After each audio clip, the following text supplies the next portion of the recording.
स्वागत है आपका एक और नए वीडियो में। आज मैं एडास के सारे फीचर्स के बारे में बात करने वाला हूँ। ये भी एक बहुत ही डिटेल्ड वीडियो होने वाला है, तो मैंने इसको बहुत सारे पार्ट्स में ब्रेक करके रखा है। आपको जो सेक्शन आपका स्पेसिफिक क्वेश्चन हो आप उस पर जाके देख सकते हैं। अदरवाइज मैं इसमें सारे के सारे फीचर्स कवर करने वाला हूँ। ड्राइव करने के पहले मैं आपको यहाँ के सेटिंग्स बता देता हूँ कि मैंने स्क्रीन पे क्या क्या सेटिंग्स चेंज किए हैं। तो पहले मैं आपको यहाँ पर सेटिंग्स दिखा देता हूँ। सो पहले हम जाएंगे यहाँ पर अंदर सेटिंग्स में हम ड्राइवर असिस्टेंस पे मैंने सब कुछ ऑन कर रखा है क्योंकि मेरे को सारे एडास के फीचर्स चाहिए। तो park assist, blind spot monitor, मैंने सब कुछ ऑन कर रखा है। जो कुछ क्रिटिकल वाले हैं वो है पहला तो ऑटोनोमस इमरजेंसी ब्रेकिंग। ये एक बेसिक चीज़ रिक्वायर्ड है ताकि ACC चल सके, जो ऑटोनोमस क्रूज कंट्रोल है, ये ब्रेक लगाने के लिए। ट्रैफिक साइन रिकग्निशन मैंने सिर्फ विजुअल ओनली किया है, मेरे को बीप नहीं चाहिए, मेरे को और कोई वार्निंग नहीं चाहिए, सिर्फ मेरे को साइन रिकग्नाइज करके बताएगा। स्टीयरिंग असिस्ट मेरे को चाहिए क्योंकि वो लेन के अंदर रखेगा। यहाँ पर सिर्फ लेन डिपार्चर वार्निंग नहीं, मेरे को लेन कीप असिस्ट चाहिए कि वो लेन के बीच में लेके आएगा। रियर क्रॉस ट्रैफिक अलर्ट, ये सब तो अंदर वाले हैं। लेन चेंजिंग वाला जो ब्लाइंड स्पॉट डिटेक्शन वो भी दिखाएगा। ठीक है, तो ये कुछ बेसिक सेटिंग्स हैं। अब मैं आपको ड्राइव करके दिखाता हूँ। ठीक है, तो ये है मेरा अभी का सेटिंग्स। अब मैं इसको लगा देता हूँ ड्राइव मोड में और हम बिना टाइम वेस्ट किए शुरू करते हैं ये टेस्ट। अभी मेरा रीजन मोड है 0, मैंने इंडिकेटर दे दिया। इस तरफ लेन में कोई नहीं है। ओके, सो अभी रीजन फिलहाल मेरा ऑफ है। जस्ट फॉर फन मैं इसको डाल लेता हूँ स्पोर्ट्स ड्राइव मोड में। अब अभी ये नॉर्मली चलने वाला है। मैंने एक्सीलरेशन से पैर हटाया, ये अब सिर्फ गाड़ी लुढ़क रही है। रीजन ऑफ है, ये ना ही स्लो कर रहा है अलग से और ना ही ये फॉलो कर रहा है सामने वाली ट्रैफिक को। अभी कोई स्पीड लिमिट सेट नहीं है। तो अब मैं इसको वापस से थोड़ा सा एक्सीलरेटर देता हूँ, अपने लेन में आ जाता हूँ। अब मेरे को सबसे पहला काम ये करना है कि मेरे को अपना क्रूज कंट्रोल, जो एडास का जो पहला फीचर है ACC, ऑटोनोमस क्रूज कंट्रोल, उसको ऑन करना है। तो उसको ऑन करने के लिए मैंने पहले अंदर सारे सेटिंग्स चेंज कर लिए। अब पहला काम है मेरा यहाँ पर इसको ऑन करना। ये ऑन करते ही वहां पर मेरे को ऑप्शन दिखा रहा है कि अब ये ऑन है, रेडी है, सेट नहीं हुआ है। ठीक है, दूसरा चीज जो मेरे स्क्रीन में लेफ्ट साइड में दिखा रहा है वो है ड्राइवर असिस्टेंस। वहां पर टॉगल करके आप इस वाले बटन से पहुंच सकते हैं ना ड्राइवर असिस्टेंस।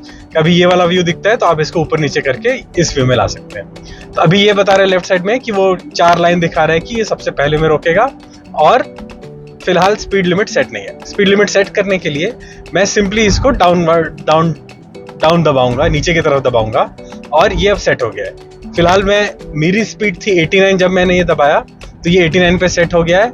अब मैं इसको बढ़ा के प्रेस करके रखा रहूंगा तो ये 10 के इंक्रीमेंट से बढ़ता है। अभी 100 पे सेट हो गया है। अभी 100 पे चलेगा जब तक मेरे सामने कोई आता नहीं है। मैं खाली लेन में आ जाता हूँ। अब जब तक मेरे सामने कोई नहीं है ये 100 पे चलता रहेगा और अनलेस मैं ब्रेक लगाऊं ये रुकेगा नहीं, या फिर मैं यहाँ से इसको ऑफ ना कर दूं, मतलब इसको करंट एडास वो ऑफ ना कर दूं, या फिर मैं इसको यहाँ से कंप्लीटली टर्न ऑफ ना कर दूं। तो जैसे अगर मैं सिंपली यहाँ से इसको कैंसिल करता हूँ तो ये हो गया कैंसिल। अभी गाड़ी लुढ़क रही है, मैं रीजन बढ़ा देता हूँ ताकि आपको समझ में आए कि ये खुद से ब्रेक लगा रहा है। और मैंने वापस से ऑन कर दिया, अब ये चल रहा है। अब दूसरा चीज जो एडास का ACC का जो बेसिक फीचर है कि सामने वाली गाड़ी के हिसाब से ये स्पीड मैनेज करेगा। मैंने अपना क्रूज कंट्रोल तो 100 पे सेट कर रखा है, बट मेरे सामने जो गाड़ी है वो कम स्पीड पे चल रही है, ये 85-87 पे कुछ चल रही है और मैं इतना डिस्टेंस मेंटेन करके चल रहा हूँ। अब अगर मेरे को लगता है कि नहीं ये डिस्टेंस बहुत ज़्यादा है, यूजुअली इंडिया के रोड्स के लिए ट्रैफिक है, ये डिस्टेंस एक्चुअली बहुत ज़्यादा होता है, तो अब मैं इसको कम करूँगा तो ये अब आगे जाने लगेगा। ये स्पीड बढ़ाएगा सिर्फ तब तक जब तक वो फिर से पास वाले डिस्टेंस पे नहीं आ जाता। अब ये वापस से पास आ गया, सामने वाली गाड़ी भी क्लोज टू 100 चल रही है, तो अब ये नॉर्मली 100 पे क्रूज कर रहा है और डिस्टेंस थोड़ा सा कम कर दिया। अब ये हमेशा ही ये डिस्टेंस मेंटेन करके चलेगा। मैं इसी को अगर बढ़ा देता हूँ तो ये स्लो डाउन हो जाएगा, ये उसको थोड़ा सा और गैप देगा और डिस्टेंस को बढ़ा देगा और ये हर गाड़ी के लिए काम करेगा। अभी सामने एक ट्रक है, वो बहुत धीरे चल रहा है मोस्ट लाइकली, अभी काफी जोर से ब्रेक लगाएगा ये। क्योंकि मैंने रीजन मोड ऑन कर रखा है तो ये रीजन से कर रहा है। मैं ऑफ कर देता तो भी ये ब्रेक तो लगाता। इसको ऑफ करके भी दिखा देता हूँ। ये ऑफ हो गया रीजन। अब रीजन नहीं हो रहा है लेकिन गाड़ी रुक रही है सामने वाली गाड़ी के हिसाब से। मैंने रीजन वापस से फुल कर दिया, इंडिकेटर दिया, ये चेक किया लेन खाली है और ये मोड के हिसाब से एक्सीलरेटर दे रहा है और तब तक देगा एक्सीलरेशन जब तक वो स्पीड लिमिट तक नहीं पहुंचता। और जब तक सामने कोई गाड़ी नहीं है। तो अब ये क्लोज टू 100 पे पहुंच गया है। मेरे सामने कुछ दूर में कुछ गाड़ियाँ है, बट वो अभी इसके रडार में नहीं है। अब इस पे लेन की पोजीशन की बात करते हैं, तो अभी मैं सीधे लेन पे चलूँ और मैं यहाँ से गलत जाने की ट्राई करूँगा। ये यहाँ पर वाइब्रेट कर रहा है, वहाँ पर दिखा रहा है कि मैंने लेन चेंज किया है बिना इंडिकेटर दिए। और अभी फिर से यहाँ ट्रक आ गया, मैंने इंडिकेटर देके लेन चेंज कर लिया। जब मैं इंडिकेटर देता हूँ तब उस थोड़ी देर के लिए एडाप्टिव स्टीयरिंग असिस्ट को बंद कर देता है। उस बीच अगर मैं लेफ्ट जाके राइट आ रहा हूँ, कुछ भी कर रहा हूँ, इसको नहीं पता चलता, क्योंकि इसको पता है कि इंडिकेटर दिया है तो ये लेन चेंज करेगा। तब तक ये लेन्स को नहीं चेक करता है कि ये लेन के अंदर है या नहीं, ये आपको जाने देगा बिना किसी वाइब्रेशन के। अदरवाइज ये आपको वाइब्रेट करेगा कि उस तरफ मान और एक खुद लेन की तरफ आ रहा है। फिर से मैंने पहले भी एक बार वीडियो में बोला था, ये सिर्फ एडाप्टिव स्टीयरिंग है, ये पायलट ऑटो पायलट नहीं है, तो आप इसके भरोसे कहीं नहीं घूम सकते हैं। ये आपको असिस्ट करने के लिए है, ये सिर्फ तब काम करता है जब थोड़े से स्लाइड बेंड हो, रोड थोड़े से ट्विस्टी हो, तभी आपको असिस्ट करेंगे। इसको आप पूरे इसके भरोसे नहीं छोड़ सकते कि ये आपका टर्न लेगा। कुछ लोगों ने वीडियोस बनाए हैं, वो सिर्फ वीडियो बनाने के लिए, दिखाने के लिए करते हैं, वो एक्चुअल प्रैक्टिकल लाइफ में बिल्कुल भी सेफ नहीं है। आपको कभी भी अपना स्टीयरिंग व्हील से हाथ नहीं हटाने, भले ही आप एडाप्टिव क्रूज कंट्रोल ऑन रखे हो या फिर कुछ भी हो, अनलेस आपके पास टेस्ला हो जो ऑटोनोमस ड्राइविंग कर सकता हो। तो ये हो गए बेसिक्स। अब बात करते हैं इसके जो दूसरे फीचर्स के बारे में, जो कि ये तो हो गया आपका एडाप्टिव क्रूज कंट्रोल। अब इसमें मैं दूसरे ऑप्शन से कि अगर मेरे को इसको बंद कर रहा है, ये गाड़ी चल रही है, मेरे को बंद करने का सबसे आसान तरीका मैं ब्रेक लगा दूंगा एक बार। मैंने हल्का सा ब्रेक टच किया, अब ये एडाप्टिव क्रूज कंट्रोल लॉस हो गया, वहां पर डिसएंगेज दिखा रहा है। और ये गाड़ी क्योंकि डाउन हिल में है तो अपना लुढ़क रही है, थोड़ी देर बाद वो लुढ़कना बंद हो जाएगी। अब मैंने रीजन ऑफ कर रखा है, मैं रीजन को बढ़ा देती हूँ, रीजन बढ़ गया, स्पीड कम हो गया। ये चीज जब एडाप्टिव क्रूज कंट्रोल से ECC चल रहा होता है तब ये काम नहीं करता है। मैं वापस इसको रीसेट कर देता हूँ, अब ये वापस 100 पे जाकर रिच जाएगा। और अब मैं रीजन मोड तो कुछ भी करूँ, 1 2 3, ये स्लो नहीं करेगा, ये चलने देगा जब तक कि सामने कोई गाड़ी नहीं आएगी। डिफरेंस बस इतना ही है कि जब गाड़ी सामने आएगी इसको ब्रेक लगाना होगा। मैंने क्योंकि रीजन मोड 3 पे सेट कर रखा है, तो ये मैक्सिमम एनर्जी ट्राई करेगा कि मैं रीजन में यूज करूँ, फिजिकल ब्रेक्स है मैं उसको यूज ना करूँ। तो अब जैसे यहाँ पर ये ऑटो को मैंने क्रॉस किया, यहाँ पर सामने एक बस है, सॉरी ट्रक है, अब ये रीजन कर रहा है वहां पर नीचे और स्लो कर रहा है। मैं वापस लेन चेंज कर लेता हूँ, वापस इसने बोला कि लेन असिस्ट अभी नहीं चलेगा, और ये वापस से अपने 100 पे आ गया। अब इसको ऑफ करेगा। दूसरा ये तरीका, मैं अपने जा रहा हूँ, मेरे को भी नहीं चाहिए। मैंने पहले तो अपना वापस से रीजन काम कर लिया क्योंकि मेरे को ब्रेक को नहीं चाहिए अचानक, बेसिकली इसको दोबारा दबा दी। अब यहाँ पर बोल रहा है कि एडाप्टिव स्टीयरिंग वो बंद हो गया है और ये अब लुढ़क रही है गाड़ी, ये अब सामने वाले की स्पीड को मैच नहीं कर रही है क्योंकि मैंने इसको कर किया है। वापस से मेरे को ऑन करना है, बिना किसी स्पीड चेंज किए मैं वापस से रीसेट दबा दूंगा और रीसेट दबाते ये वापस से अपने वापस स्पीड कर देगा। अब लेट्स से कि मैंने 100 में सेट कर रखा है, लेकिन मेरे को चाहिए कि नहीं 100 ही है, जिस स्पीड पे अभी है उस पर सेट आ जाए। ये 85 86 पे, तो मैंने 84 पे और रीसेट दबाया तो 84 हो गया और इसको बढ़ा के वापस से 85 करके अभी 85 पे सेट हो गया। मैंने फिर से इसको दबा दिया, ये कैंसिल हो गया। या फिर दूसरा तरीके की मैं ब्रेक दबा दूं तो ये कैंसिल हो जाएगा। एक और तरीका है कि आप adaptive cruise control he of कर दीजिए, तो यहाँ से इस बटन को ऑफ कर दीजिए तो ये गायब हो गया, वो वहां से सेटिंग चला गया। यहाँ से स्टीयरिंग का वो बोल दिया कि भाई अब तुम खुद चला लो, मैं स्पीड नहीं संभाल रहा हूँ। ठीक है, मैंने वापस से ऑन कर लिया, मैंने वापस से सेट कर दिया। अभी 76 पे थी गाड़ी, 76 पे सेट हो गई, इसको बढ़ा के 80 कर लो, ये 80%। अब एक और जो चीज है लेन की पसंद के बारे में, अब जैसे ये जो टर्न है, रोड थोड़ा सा खाली है, मैं फिर भी हल्का सा पकड़ा रहूंगा, बट आपको बस दिखाने के लिए कि ये हल्का हल्का खुद से अपने आप से टर्न ले रहा है और रोड सीधा होगा तो ये खुद से वापस से सीधा हो जाएगा। मैं अपने आप से इसको नहीं करने, और थोड़ी देर भी अगर प्रेशर नहीं डालो तो उसमें एरर दिखाने लगता है कि स्टीयरिंग को आपको पकड़ के रखना है, नहीं तो थोड़ी देर बाद वार्निंग देने के बाद वो स्टीयरिंग एडाप्टिव स्टीयरिंग असिस्ट को हटा देगा, डीएक्टिवेट कर देगा। वो यहाँ पर सिर्फ नोटिफिकेशन दिखाएगा आपको, और कोई दूसरा तरीके से ये नहीं बताएगा कि हमने बंद कर दिया एडाप्टिव क्रूज कंट्रोल। ठीक है, अब ये एक कुछ तो खुली सी गाड़ी है, इसको जाने देते हैं या फिर नहीं जाने देता है। हम वापस से अपना स्पीड बढ़ाकर कर देते हैं 94% हो गया। अब ये जो काम कर रहा है फिलहाल, जो लेन पे मेरे को रखने की कोशिश कर रहा है, अब जैसे ये सामने में वैन आ गया, ये स्लो हो गया, देखो दोबारा लेन चेंज नहीं करना था तो मैंने लेन चेंज नहीं किया और मैं यहाँ पे आ गया।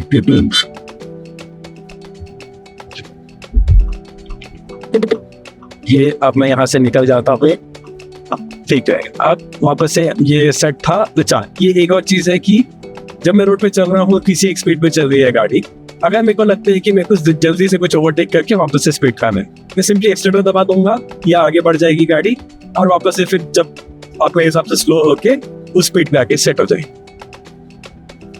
ठीक है, अब मैं यहाँ पर एक यू टर्न लेने वाला हूँ, तो मैंने क्रूज कंट्रोल ऑफ कर दिया है, मैंने रीजन को वापस से बढ़ा दिया है। जब तक कोई यू टर्न आता है तब तक मैं इसको स्लो होने देता हूँ। ठीक है, मैंने अभी यू टर्न ले लिया। यू टर्न के समय कोई एडेप्टिव क्रूज कंट्रोल नहीं चलता है। यू टर्न के समय सिर्फ आपको खुद से चलानी है गाड़ी, और दोनों तरफ देख के जब खाली हो तब आपको रोड क्रॉस करना है, जो किसी भी नॉर्मल कार में होता है, कुछ नया नहीं है। ईवी हो, एडेप्टिव क्रूज कंट्रोल हो, लेवल 2 हो या कुछ भी हो, आपको रोड यू टर्न लेते समय रोड क्रॉस करते समय तो देख के करना है। ठीक है, तो अब ये जो मैं बात कर रहा था कि ये मेरे को लेन में अभी रखने की कोशिश कर, तो अब इसमें भी एक ऑप्शन है कि मैं फिर से अपना रीसेट कर देता हूँ। 94 पे रीसेट हो गया, मैं थोड़ा सा स्पीड कम कर लेता हूँ, मैंने इसको ऑफ कर दिया, अब मैंने जो स्पीड थी 88 उस पर जाके सेट कर दिया। अब फिलहाल यहाँ पर मेरे को ग्रीन में दिखा रहे हैं कि लेन कीप असिस्ट ऑन है, वो खुद से चलाएगा। अब मैं इसको बटन को दबाऊंगा तो वहां पर उसने बोल दिया कि अब मैं लेन कीप असिस्ट नहीं चला रहा हूँ, अब टिल लेन से जाओगे बाहर तो मैं नहीं करने वाला। अब इसको एक बार यहाँ पर टेस्ट भी कर लेंगे। यहाँ पर सिग्नल तो दिखा रहे हैं कि वो करेगा वो, और ये कर भी रहा वो। तो इस बटन से जब आप नॉर्मली जब गाड़ी चला रहे हो लेन के अंदर रखने की बात होती है, ये तब काम करता है। अब एक बार जरा ये भी ट्राई कर लेते हैं कि इससे अगर मैं लेन के बाहर आ जाऊं तो ये बाहर आने दिया मेरे को, ये इससे कुछ ज्यादा ऐसे वाइब्रेशन नहीं किया। फिर से मैं बिना इंडिकेटर के लेन चेंज कर लिया, इसने वाइब्रेशन नहीं किया, सिर्फ इतना बोला कि लेन चेंज कर रहे हो बिना इंडिकेटर के, देख लो। एडेप्टिव लेन जो भी लेन की असिस्ट है वो मैंने ये मैं वापस ऑन कर देता हूँ ताकि मेरे को ये हर चीज करवा दे। अब चलते हैं मैं दूसरे एडास फीचर्स के बारे में। तो यहाँ पर एक बार देख लेते हैं कि हमने क्या क्या कवर कर लिया। फॉरवर्ड कोलिजन ये दिखाना थोड़ा सा रिस्की है, मैं किसी स्टेशनरी जगह पे जाके आपको एक बार ये करके दिखाऊंगा कि फॉरवर्ड कोलिजन वार्निंग होगी में वो क्या दिखाता है। ऐसा फिलहाल मैंने ऑन कर रखा है ऑटोनोमस इमरजेंसी ब्रेकिंग भी, जो कि एडास या एडाप्टिव क्रूज कंट्रोल चलने के लिए बहुत ही क्रिटिकल है, उसके बिना नहीं चलता। सेंसिटिविटी मैंने खेल के देखा इसके साथ, लो ही काइंड ऑफ सेफ है, लो में आपको थोड़ा सा पास जाने देता है, और हाई होने से वो बहुत पहले ही ब्रेक लगाने लगती है, तो वो एक थोड़ा सा इंडियन रोड कंडीशन के हिसाब से कैन बी रिस्की। दूसरा ये कि ये कभी कभी इतना जोर से और इतना जल्दी ब्रेक लगाता है कि आपके पीछे वाले ड्राइवर को बिल्कुल भी एहसास नहीं होगा कि यहाँ पर भी कोई रुक सकता है, और वो क्योंकि एक्सपेक्ट नहीं कर रहा है किसी भी टाइप का स्लो डाउन, वो हो सकता है कि वो ध्यान ही ना दे कि आपने गाड़ी को स्लो कर दी है और रियर कोलिजन होने का वहां पर चांसेस बढ़। हालांकि इसमें रियर कोलिजन के लिए भी वो वार्निंग दिखाएगा अब पीछे वाले को कि भाई न वो इंडिकेटर जलाएगा और वो सब करेगा, बट अगर पीछे वाले ने नहीं ब्रेक लगा पाया तो फिर कोलिजन हो जाएगा। अब एडाप्टिव स्टीयरिंग असिस्ट ये जो मैंने अभी दिखाया, ये भी न्यूज लाइक थी, ऑन होना जरूरी है, क्योंकि जब तक ये ऑन नहीं है तब तक आप जो ऑटोनोमस क्रूज कंट्रोल है, एडेप्टिव क्रूज कंट्रोल है, एडेप्टिव क्रूज कंट्रोल में आपकी यूज नहीं कर पाएंगे। हाई बीम असिस्ट ये थोड़ा सा अंधेरा होने के बाद मैं आपको दिखाऊंगा। अब ये वाला जो है ये मैंने अभी जो दिखाया कि ये डिपार्चर वार्निंग होती, तो मैं अगर यहाँ से इसको ऑफ कर दूं तो ये यहाँ पर मेरे को अब सिर्फ वार्निंग दिख रही है। देखिए यहाँ पर ये चेंज हो गया, मैंने यहाँ से ऑफ किया, यहाँ पर लेन वार्निंग में आ गया। अब ये सिर्फ वार्निंग देगा, विच इज मैंने बिना इंडिकेटर दिए मैंने राइट टर्न ले लिया, ये यहाँ दिखा रहा है कि भैया तुमने ले लिया है बिना इंडिकेटर दिए, लेन चेंज कर लिया है। बट वो जो वाइब्रेशन वाला फीडबैक होता है वो बिल्कुल क्या है। अब मैं वापस इसको यहाँ पर ऑन कर देता हूँ, वहाँ यहाँ ऑन करते ही यहाँ पर भी चेंज हो गया कि आप ये लेन की असिस्ट ऑन हो गया। तो अब मैं जब मैं ट्राई कर रहा हूँ ये मेरे को वापस जा रहा है, वाइब्रेशन हो रहा है और ये वापस लेके आ जा रहा है लेन के अंदर, ये मैं खुद से नहीं कर रहा, मैं इंडिकेटर देके वापस से बीच वाले लेन में आ जाता हूँ। अब अगला जो हम लोग बात करेंगे ड्राइवर असिस्ट का, ये हो गया रियर क्रॉस अलर्ट। ये भी आपको मैं किसी पार्किंग जैसी जगह में दिखाऊंगा जहां पर को रिवर्स करना हो। अब डोर ओपन अलर्ट ये भी मैं आपको तभी दिखाऊंगा। ब्लाइंड स्पॉट डिटेक्शन तो ये आप देख सकते हो, तो मैंने इंडिकेटर दिया, अभी फिलहाल कोई गाड़ी नहीं है, मैं इस ट्रक को ओवरटेक करते ही मैं इंडिकेटर दूंगा तो यहाँ पर आपको वार्निंग दिखेगी, तो ये मैंने इंडिकेटर दे दिया। अब अच्छा क्योंकि शायद मैंने बहुत ही स्पीड में इसको ओवरटेक कर लिया तो इसको नहीं समझा कि वहाँ साइड में कुछ है भी। ब्लाइंड स्पॉट का मैंने बोला था आपको दिखा हुआ।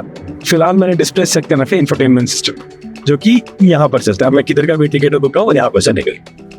अब दूसरा एक ऑप्शन है कि मैं इसको चेंज कर दिया क्लस्टर पे। क्लस्टर पे करने से अब वो यहाँ नहीं दिखा कि यहाँ पर दिखा रहा है। मैंने अपना जो ड्राइवर कंसोल का सेटिंग ऐसा कर रखा है कि सिंगल विंडो है, इसलिए वो बीच में दिखा रहा है। इसमें एक और ऑप्शन है जिसमें दोनों साइड आउट का था, वो भी मैं आपको जल्दी से दिखा देता हूँ। ये मैं आएगा सेटिंग में डायल में 2V। अब जैसे मैं 2V में आऊंगा, लेफ्ट हैंड इंडिकेटर लेफ्ट में दिखा रहा है, right hand indicator right hand indicator right में दिखा रहा है। बहुत अब मैं सेटिंग लिमिट के अंदर आ चुका हूँ। ये टोल है, तो यहाँ पर मैं एक्चुअली ये एक्सपेरिमेंट आपको करके दिखा सकता हूँ। तो ये गाड़ी फिलहाल बिल्कुल ही मतलब ऐसा क्रॉल हो रही है। मैं यहाँ पर अपना एडाप्टिव क्रूज कंट्रोल ऑन कर लेता हूँ। इसमें एक क्रॉल फीचर होता है जो स्टॉप एंड गो ट्रैफिक के लिए काम आता है। फिलहाल मैं 7 की स्पीड पे हूँ, लेकिन मैं इसका एडाप्टिव क्रूज कंट्रोल मैंने नीचे दबाकर सेट कर दिया है। अब देखेंगे कि वो 30 पे जाके सेट हो गया है और ये खुद से रुक गया है। अब ये 3 सेकंड तक रुकता है। 3 सेकंड के बाद वो बोलता है कि अब आपको एक्सलेशन दबाना पड़ेगा। तो वेट करते हैं हम कि ये सामने वाली गाड़ी वो जैसे ही आगे बढ़ेगी, मैं सिर्फ एक्सीलरेटर पे पैर को एक बार टैप करूँगा। ये उस ट्रैफिक के लिए बेस्ट है जहाँ पर स्टॉप एंड गो ट्रैफिक है और लोग लेन फॉलो करते हैं, क्योंकि ये अपना डिस्टेंस मेंटेन करके चलेगा। और आपको ये अच्छा नहीं लगेगा कि आप जब अपना डिस्टेंस मेंटेन कर रहे हैं तब साइड वाली गाड़ियाँ आपके लेन में घुस रही हैं। तो अब एक बार देखते हैं कि ये गाड़ी सामने वाली जैसे ही मूव होगी, ये मूव हो रही है, ये मैंने हल्का सा एक्सीलरेटर दिया, अब ये खुद से लुढ़क रही है, मैंने फिर से अपना पैर हटा लिया है और ये खुद से अपना चल रहा है। और ये तब तक चलेगा। अब ये ब्रेक लगा दिया इसने, ये खुद से ब्रेक लगा देगा। मैं स्टीयरिंग व्हील खुद से कंट्रोल कर रहा हूँ। अगर ये 3 सेकंड के अंदर मूव होता है तो बिना कुछ किए वापस से मूव होने लगेगा, बट ये 3 सेकंड हो गए थे तो मैंने फिर से हल्का सा एक्सीलरेटर दबाया, ये आप खुद से चलने लगा। और मैं फ़िलहाल कुछ नहीं कर रहा हूँ, ये खुद से रुक रहा है, खुद से चल रहा है एंड ये सामने वाले से फिर से अपना डिस्टेंस मेंटेन करके चल रहा है। क्योंकि इतने स्लो स्पीड पे ये सब काम करता है, मैंने डिस्टेंस को सबसे पास कर रखा है। ये खुद से ब्रेक मार दिया, ये अभी चलने लगा, ये खुद से चलने लगा। तो ये ऐसे काम करता है। इस वीडियो में बस इतना ही। अगर आपको और कोई सवाल हो तो नीचे कमेंट में मुझे ज़रूर बताइए। मैं पूरा ट्राई करूँगा कि आपको उसका जवाब दे सकूँ। और ये मैंने बहुत दिनों बाद हिंदी में वीडियो ट्राई किया, तो उसका भी फीडबैक दीजिए कि आपको हिंदी में चाहिए वीडियोस या इंग्लिश में। Thank you so much.